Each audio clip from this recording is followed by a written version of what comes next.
શિસ્તને એક બાજુ નેવે મૂકી અને પ્રદેશ પ્રમુખ પણ જાતે પોતે જ હોય એવી રીતે વર્તીને એવું કામ કર્યું છે જે કોંગ્રેસ પક્ષને પણ લાંછન લાગે એવું. જો તમે એટલા જ મજબૂત હો અને એટલું જ કરી શકતા હોય તો એક સામાન્ય સીટ ઉપર જીતી બતાવો. આ તો કોંગ્રેસની એવી સીટ છે વડગામ, તમને 2 વાર અહીંથી જીતાડ્યા. ખરેખર જો દલિતોના નેતા હોય, દલિતોની વાત કરતા હોય તો આજની જે મેન્ડેટ આપવામાં આવ્યા છે, ક્યાં છે વાલ્મીકી સમાજ, ક્યાં છે તિરગર સમાજ? અને પોતે જ મેન્ડેટ લખી અને પોતાના પટ્ટાવાળા હોય, પોતાના ડ્રાઈવર હોય, જે વર્ષોથી 20-25 વર્ષ કે 30 કે આખી જિંદગીથી જે લોકો કામ કરતા હોય એમને કોઈ પ્રાધાન્ય આપ્યું નથી. તમે ખરેખર બાબા સાહેબને માનતા હોય તો બાબા સાહેબના રસ્તે ચાલો.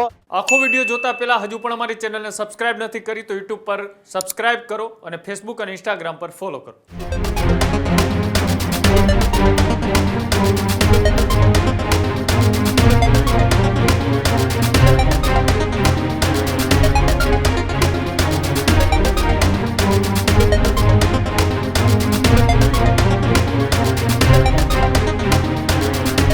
રાજ્યની અંદર અત્યારે ચૂંટણીના પડઘમ વાગી ચૂક્યા છે.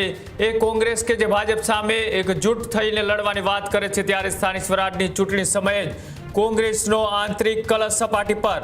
કોંગ્રેસ નેતા દિનેશ પરમારે ધારાસભ્ય જિગ્નેશ મેવાણી પર કર્યા આક્ષેપ. ધારાસભ્ય જિગ્નેશ મેવાણીએ પક્ષની શિસ્તાને તોડી હોવાના કર્યા આક્ષેપ.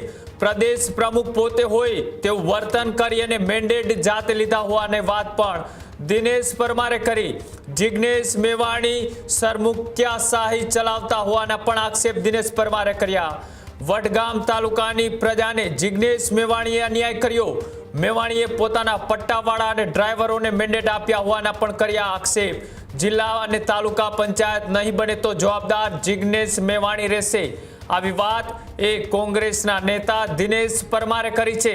એક બાજુ એ કોંગ્રેસ કે જે ભારતીય જનતા પાર્ટી અને આમ આદમી પાર્ટી સામે દમખમથી લડવાની વાત કરી રહી છે, એ જ કોંગ્રેસની અંદર એ ચૂંટણી સમયે જ આંતરિક કલહ સપાટી ઉપર જોવા મળી રહ્યો છે.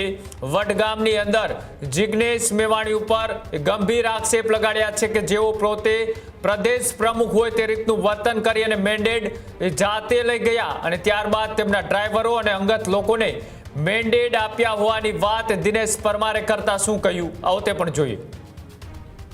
અમારા જે વડગામ વિસ્તારના ધારાસભ્ય દ્વારા એવા પોતાની રીતે મેન્ડેટો લીધા, પોતાની રીતે પક્ષની જે કોઈ શિસ્તને એક બાજુ નેવે મૂકી અને પ્રદેશ પ્રમુખ પણ જાતે પોતે જ હોય એવી રીતે વર્તીને એવું કામ કર્યું છે જે કોંગ્રેસ પક્ષને પણ લાંછન લાગે એવું.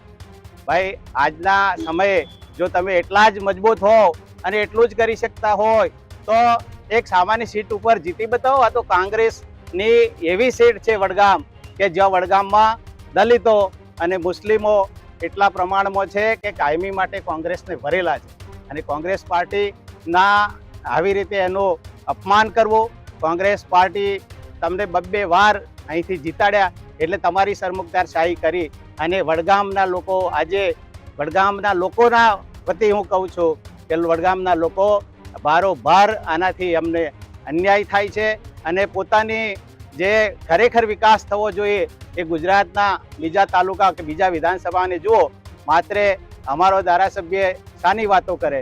વિકાસની કે રોડ રસ્તા, જે રોજગાર, પાણી, વ્યવસ્થા, આ બધી વાતો નહીં, પણ લોકોને, યુવાનો ખરેખર જો દલિતોના નેતા હોય, દલિતોની વાત કરતા હોય તો આજની જે મેન્ડેટ આપવામાં આવ્યા છે એમાં અનુસૂચિત જાતિની દરેક જાતિની પ્રાધાન્યતા હોવી જોઈએ. ક્યાં છે વાલ્મીકી સમાજ, ક્યાં છે તિરગર સમાજ, ક્યાં છે રાવત સમાજ? દરેક સમાજની સાથે એને જો પ્રાધાન્ય ના આપ્યું હોય તો અનુસૂચિત જાતિ માત્ર કોઈ 1 કે 2 સમાજની આ સીટો ના હોઈ શકે. અને એ અન્યાય આખી અનુસૂચિત જાતિ સમાજને છે. બાબા સાહેબના આપેલા અધિકાર સામે તમે ખરેખર બાબા સાહેબને માનતા હોય તો બાબા સાહેબના રસ્તે ચાલો.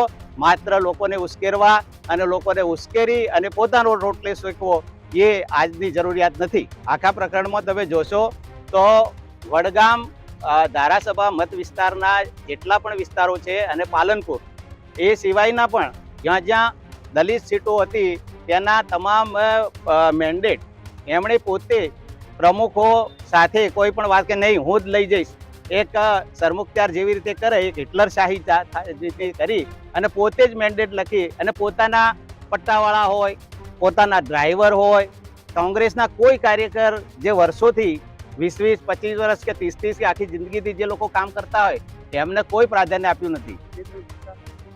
2-3 કિસ્સામાં તમે જુઓ, અમારા જે સમાજ છે વણકર સમાજમાં એક જ સીટ આપી અને એ પણ જ્યાં વસ્તી ઓછી છે. ખરેખર વસ્તીનું ધ્યાન રાખી અને લેવું જોઈએ કે ભાઈ જ્યાં કોંગ્રેસ ક્યારે જીતશે એનું સમીકરણ હોવું જોઈએ. દરેકના સમીકરણ મુજબ એ સીટ લડી શકાય. મોવડી મંડળ અને પ્રદેશ પ્રમુખ સાથે એમને રજૂઆત કરી, એમની સાથે પણ રૂબરૂ જઈ આવ્યા કે ભાઈ આવી રીતે થયું તો વડગામ તાલુકા પંચાયત બનશે, પાલનપુર તાલુકા પંચાયત બનશે. જો આવી જ રીતે કામ કરો તો કદાચ બનાસકાંઠા જિલ્લા પંચાયત પણ ના બની શકે. હવે એનો એટલે જ હું કહું છું કે તો જો જિલ્લા પંચાયત ના બને, તાલુકા પંચાયત ના બને તો એના જવાબદાર અમિતભાઈ ચાવડા સાહેબ નથી, પ્રદેશ પ્રમુખ જવાબદાર નથી. જવાબદાર માત્ર અહીંનો ધારાસભ્ય જ. એટલે જે કોઈ હારનું ઠીકરું ફોડવાનું હોય તો એ ધારાસભ્ય ઉપર ફોડવું જોઈએ. જે રાષ્ટ્રીય નેતા થઈને પોતાની જાતને ફરતા હોય એમના ઉપર કરવું જોઈએ. આ જ પ્રકારની તમામ અપડેટ જોવા માટે ન્યૂઝરૂમ ગુજરાતને લાઇક, શેર અને સબસ્ક્રાઇબ કરવાનું ભૂલતા નહીં.